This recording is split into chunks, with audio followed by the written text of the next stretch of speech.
Marlène, Marco et Jean-Claude sommes fort heureux de te retrouver, afin qu'ensemble nous puissions avancer dans la connaissance de la vérité, afin que nous soyons sensibilisés à tout ce qui se passe autour de nous, afin que nous soyons en mesure d'être prêts pour l'avènement de notre Sauveur et Seigneur Jésus. Le thème du jour est « Ne le croyez pas ». Nous aurons deux références. Matthieu 24, versets 23 à 28 et Jean 8, les versets 43 et 44. Jean 8, les versets 43 et 44. Je ne t'ai pas mentionné la référence de Jean, tout simplement parce que le Saint-Esprit ne me l'avait pas encore donné. Je te répète que je travaille avec le Saint-Esprit. Non, pardon. Le Saint-Esprit travaille à travers moi. C'est ça. C'est ça. C'est comme ça. Et quand il me donne, je ne fais que transmettre ce qu'il me donne. C'est tout. C'est bon? Alors, je voudrais faire une petite prière. Seigneur, alors que nous allons une fois de plus ouvrir le Saint-Livre, que le Saint-Esprit nous accompagne, nous t'en prions, au nom de Jésus et pour ta gloire éternelle. Amen. Rappelle-toi. Quand je dis rappelle-toi, c'est pour toi, mais c'est aussi pour les autres, les nouveaux qui arrivent.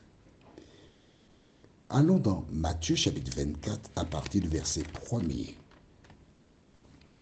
Pour comprendre le contexte, c'est pour les nouveaux, puisque toi, tu es bon élève, tu sais déjà. Comme Jésus s'en allait au sortir du temple, ses disciples s'approchèrent pour lui en faire remarquer les constructions. Mais il leur dit, « Voyez-vous tout cela? Je vous le dis en vérité, il ne restera pas ici pierre sur pierre qui ne soit renversée. » Il s'assit sur la montagne des Oliviers et les disciples vinrent en particulier lui faire cette question. « Dis-nous, quand cela arrivera-t-il? » Donc ça, c'est la première question. Et deuxièmement, et quel sera le signe de ton avènement et de la fin du monde? Le signe de ton avènement et de la fin du monde. Donc cette deuxième partie-là, c'est spécial. Il est évident, tu comprends ça toi-même, sans aucune difficulté, que les signes de l'avènement et de la fin du monde, cela ne concernait pas les disciples. Cela concernait qui? Toi et moi. Nous qui sommes parvenus à la fin des temps, c'est pour nous que Jésus parle. C'est à nous qu'il donne ces informations. Lesquelles? Verset 4. Jésus leur répondit, « Prenez garde que personne ne vous séduise. » Tu as vu ce verbe-là? Séduire.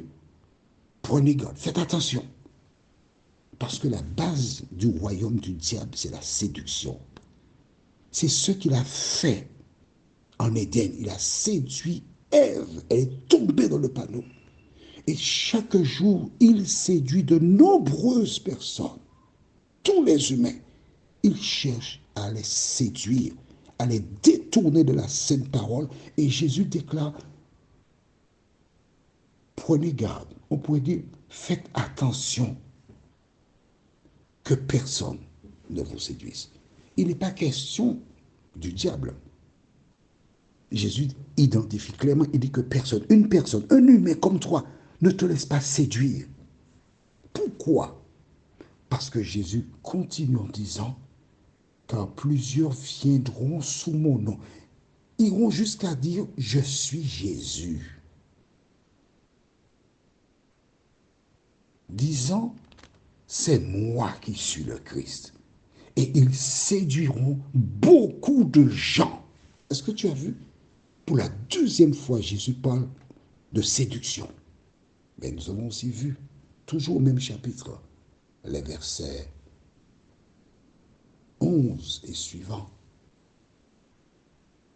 Plusieurs faux prophètes s'élèveront et ils séduiront beaucoup de gens. Pour la troisième fois, dans le même chapitre, Jésus fait allusion à la séduction. Comment éviter d'être séduit? Il a donné la réponse au verset 14. Cette bonne nouvelle du royaume sera prêchée dans le monde entier pour servir de témoignage à toutes les nations. Alors viendra la fin. Personne ne pourra dire « je ne savais pas ». Parce que la Bible est à la disposition de tout le monde. En dehors de la Bible, le Seigneur a permis que certaines personnes qu'il a sélectionnées, je dis bien qu'il a sélectionnées, il les a envoyées prêcher l'évangile. Et c'est pour cela que tu écoutes cet audio. C'est pour cela que tu comprends le message. C'est pour cela que tu as toutes les cartes en main. Tu as tous les éléments. Mon devoir consiste à prêcher l'évangile. Que feras-tu? C'est ton problème, pas le mien. Alors aujourd'hui, nous allons voir dans Matthieu 24, versets 23 à 28. Matthieu 24, versets 23 à 28. Jésus qui continue, il dit quoi? Si quelqu'un vous dit alors, le Christ est ici ou il est là, ne le croyez pas. Jésus omniscient, qui connaît l'histoire, qui sait tout, il a déjà averti. Si quelqu'un vient te dire Jésus là, il ne faut pas croire, mensonge, ne le croyez pas. Pourquoi? Car il s'élèvera de faux Christ et de faux prophètes.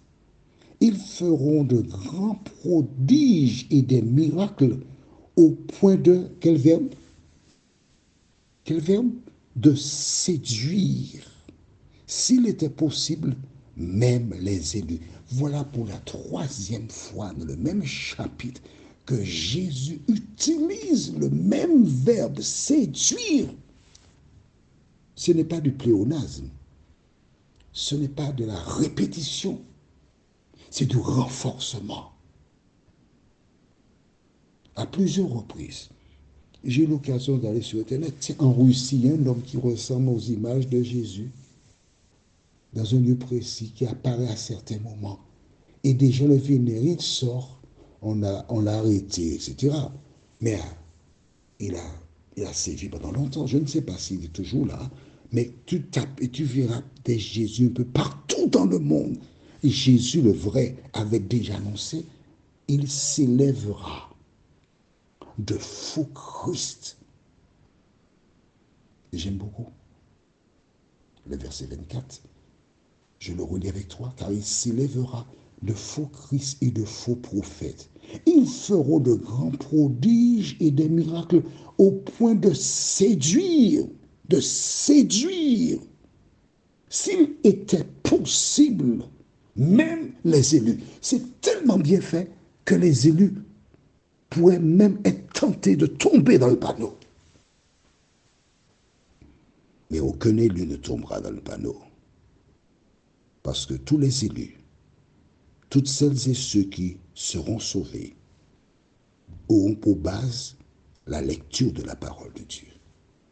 Si toi qui m'écoutes depuis un moment, tu ne lis pas la Bible, là tu pries, tu es cuit, tu es mariné, tu es grillé. La seule sauvegarde pour ne pas tomber dans le panneau, c'est lire, étudier, analyser et prier pendant que tu lis la parole de Dieu. Mais, verset 26, Jésus dit, « Voici, je vous l'ai annoncé d'avance.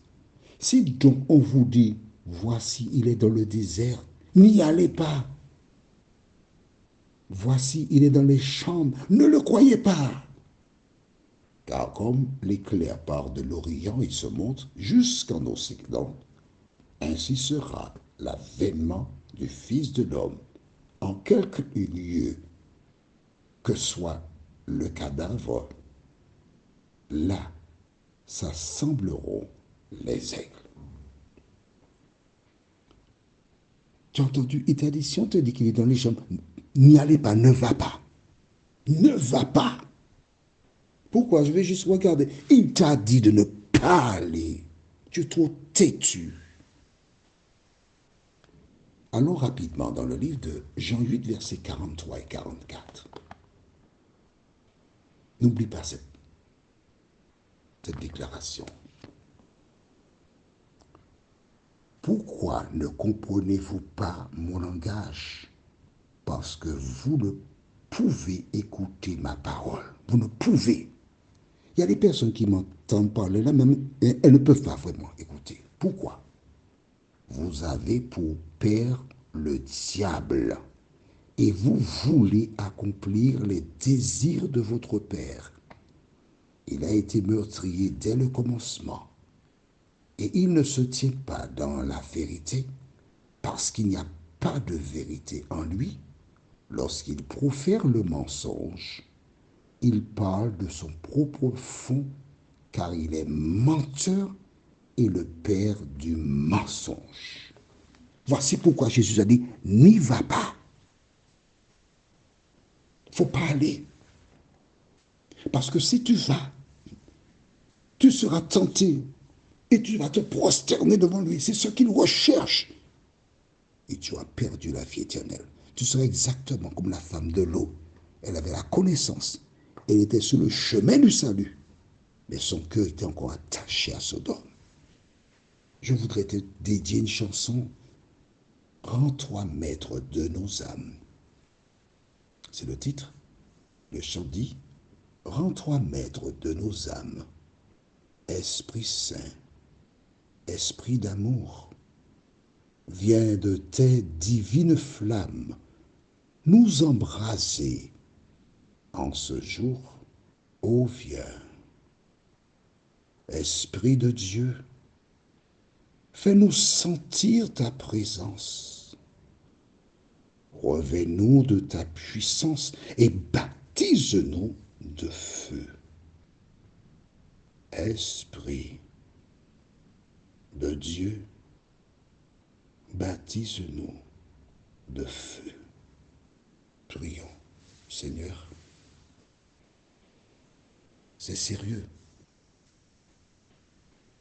Jésus insiste à plusieurs reprises et dit, n'y allez pas. Il y aura de faux Christ, de faux prophètes qui séduiront beaucoup de personnes. Seigneur, aide-nous à lire la Bible. Car c'est seulement lorsque nous la lisons que nous découvrons la vérité et que nous pourrons nous protéger. Fortifie tes enfants, Seigneur. Aide-nous à grandir encore en toi. Nous t'avons prié au nom de Jésus et pour ta gloire éternelle. Amen. Que l'Éternel continue son œuvre en toi. Notre prochaine étude sera comme du temps de Noé. La référence est Matthieu 24, versets 37 à 39. Que l'Éternel continue de te bénir.